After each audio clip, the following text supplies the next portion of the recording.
ශ්‍රී ලංකාවට බලපාපු ගං වතුර තත්ත්වය නිසා මේ වෙනකොට ඔයාගේ ෆ්‍රිජ් එකත් ගං වතුරෙන් යට වෙලා තියෙන්නේ. එහෙනම් මේ වීඩියෝ එක ඔයාටම තමයි.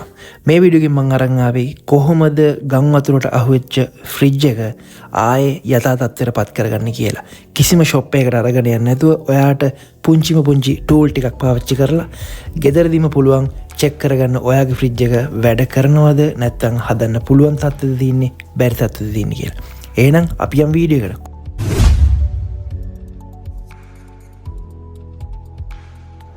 ඉතින් පළවෙනියටම ඔයගොල්ලෝ කරන්න ඕන ඔයගොල්ලන්ගේ තර්මෝස්ටැට් එක අඳුරගන්න එක. ඒක මෙතන එන්නත් පුළුවන් පල්ලෙහ දොර. උඩ දොර මෙන්න මෙතන එන්නත් පුළුවන්. තව පල්ලෙහ මෙන්න මෙතන එන්නත් පුළුවන්. ඉතින් ඕගොල්ලන්ට පුළුවන් මෙන්න මේ වීඩියෝ එකේ තියෙන විදිහට ඒක ගලවලා ඉවත් කරගන්න. ඉවත් කරද්දී මතක් කරලා අනිවාර්යයෙන්ම වයස් ටික තියෙන විදිහේ ෆොටෝ එකක් ගහගන්න. ඒක ගොඩක් වැදගත්. ඔයා මේක හයි කරනකොට ඔයාට ඒ වයස් ටික තියෙන විදිහ බලාගෙන ඔයාට මේක ආයේ අලුතෙන් හයි කරගන්න පුළුවන්. ඉතින් මේ විදිහට ගලවගත්ත තර්මෝස්ටැට් එක එහෙමත් නැත්නම් උෂ්ණත්ව පාලකය ඔයාට පුළුවන් ඩ්‍රයර් මැෂින් එකක් පාවිච්චි කරලා මේක ජල වාෂ්ප ටික හිඳ ගන්න. එහෙම නැත්නම් ඔයාට පුළුවන් මේක හුලං අල්ලන්න. හුලං ඇල්ලුවොත් මේක ගොඩක් වතුර ටික හිඳෙනවා. ඊට පස්සේ අනිවාර්යයෙන්ම ඔයාගේ වයස් ටිකත් ඒ විදිහටම හුලං හරි හෙයර් ඩ්‍රයර් මැෂින් එකෙන් හරි ජල වාෂ්ප ටික හිඳ ගන්න. දවසක් විතර එළියේ තිබ්බත් අවුලක් නැහැ. එතකොටත් අනිවාර්යයෙන්ම ජල වාෂ්ප ටික හිඳෙනවා. මොකද අනිවාර්යයෙන්ම ජල වාෂ්ප හිඳ ගන්න ඕන අපිට ආයෙත් පාරක් ප්ලග් කරන්න කලින්.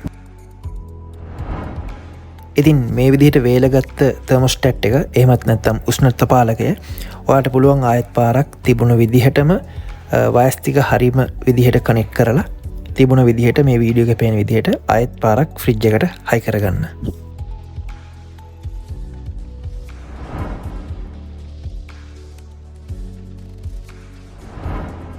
දෙවනි පියවර විදිහට එහෙමත් නැත්නම් වැදගත්ම පියවර විදිහට ඔයාලට කරන්න තියෙන්නේ ෆ්‍රිජ් එකේ පිටිපස්සේ කම්පෂර් එක තියෙන කම්පාර්ට්මන්ට් එක සම්පූර්ණයෙන්ම මේ විදිහට ගලවලා අයින් කරගන්න කව එක.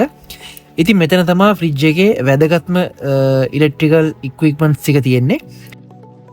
ඉතින් ඕගොල්ලන්ට පුළුවන් මෙතන මඩ වගේ ජරා වගේ තියෙනවා නම් වතුර ටිකක් අල්ලලා මේක පිරිසිදු කරගන්න.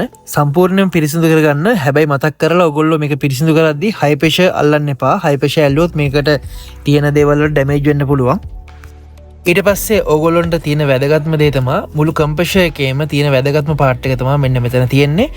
මෙතන තියෙනවා ඉලෙක්ට්‍රිකල් පාර්ට්ස් දෙකක්. ඒකට කියන්නේ රිලේ එක සහ ඕවර්ලෝඩ් එක. ඉතින් ඒකින් තමා සම්පූර්ණ කම්ප්‍රෙෂරේ පණ වෙන්නේ. ඔයා එක මෙන්න මේ විදිහට ගලවලා ඉවත් කරගන්න ඕන. ඊට පස්සේ ඔයාට පුළුවන් මේ දෙකත් අනිත් එක වගේම හෙයර් ඩ්‍රයර් එකෙන් අල්ලලා වතුර ටිකක් අයින් කරගන්න. වතුර තෙතමනේ නැති කරගන්න පුළුවන් ඔයාට. නැත්තම් අවුවට නිරාවරණය වෙන විදිහට දවසක් විතර තිබ්බත් ඔයාට ඒක අවුලක් නැහැ. තෙතමනේ නැති කරගන්න පුළුවන්. ඒ විදිහට තෙත අයින් කරගත්ත ඕවර්ලෝඩ් එක රිලේ එකයි ආයෙත් තිබුණු විදිහටම ඕගොල්ලන්ට පුළුවන් වයස් ටික කනෙක්ට් කරලා හයි කරගන්න.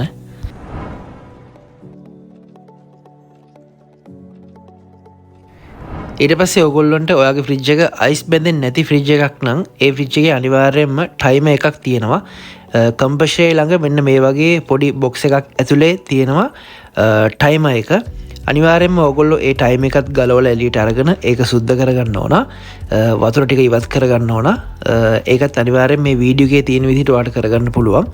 ඉතින් ඒකේ වතුර ටික ඕගොල්ලන්ට අරගන්න බැරි වුණොත් සමහර විට ඒක වැඩ කරන්නේ නැති වුණොත් ඕගොල්ලන්ට ඒක ෂොප් එකකින් මිලදී ගන්න පුළුවන්. අලුත් එකක් ආයෙකට දාගන්න පුළුවන්. ඔයාට ඒ පරණ එක අරන් ගියොත් ඔයාට අනිවාර්යෙන්ම අලුත් එකක් ඒකට හරියන එකක් ගැලපෙන එකක් ෂොප් එකකින් ගන්න පුළුවන්. ඒක කිසිම ගැටලුවක් නැහැ.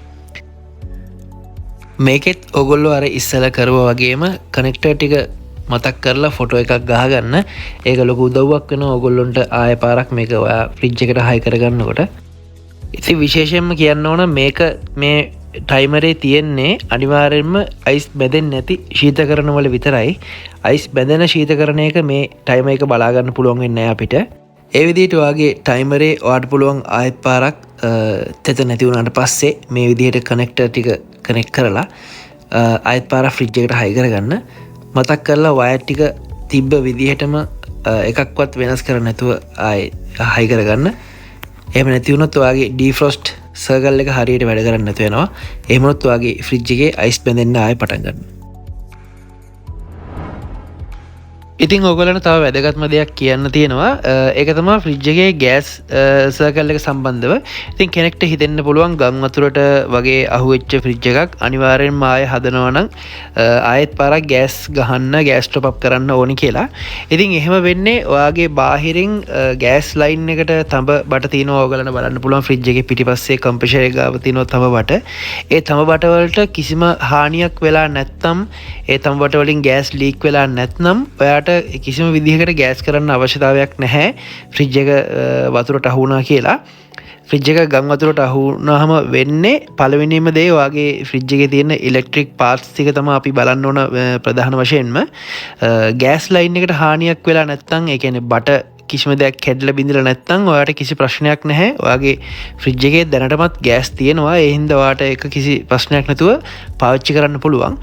කිසි විටකක්ම වතුර ඔයාගේ ෆ්‍රිජ් එක ඇතුළට ගෑස් ලයින් එක ඇතුළට යන්නේ නැහැ. ඒ නිසා ඒ ගැන ඔයාට වද වෙන්න දෙයක් නැහැ. මේක අයිස් බැඳෙන ෆ්‍රිජ් එකකත් එකයි අයිස් නොබැඳෙන ෆ්‍රිජ් එකකත් එකයි. ඔයාට චෙක් කරගන්න පුළුවන් ඔයාගේ ෆ්‍රිජ් එකේ ගෑස් තියෙනවද නැද්ද කියලා. ඔයාගේ ෆ්‍රිජ් එක ඔන් කරාට පස්සේ ඒ කියන්නේ අපි මම මේ වීඩියෝ එකේ කියලා දෙන විදිහට සම්පූර්ණයෙන්ම ඉලෙක්ට්‍රික් පාර්ට්ස් ටික ඕගොල්ලන්ට වතුර හින්දලා වේලලා ගත්තට පස්සේ ආයෙත් ඒ තිබ්බ විදිහටම හයි කරලා ෆ්‍රිජ් එක කරන්ට් එකට ප්ලග් කරලා ඔයාලට බලන්න පුළුවන් කම්ප්‍රෙෂර් එක ඔන් කරාට පස්සේ ඔයාගේ ෆ්‍රිජ් එකේ ගෑස් තියෙනවද නැද්ද කියලා. කම්ප්‍රෙෂර් එක රත් වෙනවා නම් කම්ප්‍රෙෂරේට උඩ තියෙන කන්ඩෙන්සර් එක රත් වෙනවා නම් ඔයාලට බලන්න පුළුවන් අනිවාර්යයෙන්ම ඔයාගේ ෆ්‍රිජ් එකේ ගෑස් තියෙනවා කියලා. මම ඒකට වීඩියෝකුත් කරලා තිනවා. ඉතින් මෙතන උඩ තියෙනවා ලින්ක් එක. ඔයාලට බලන්න පුළුවන් ඒකෙන් ගිහිල්ලා ෆ්‍රිජ් එකේ කොහොමද ගෑස් තියෙනවද නැද්ද කියලා හරියටම පරීක්ෂා කරගන්න කියලා.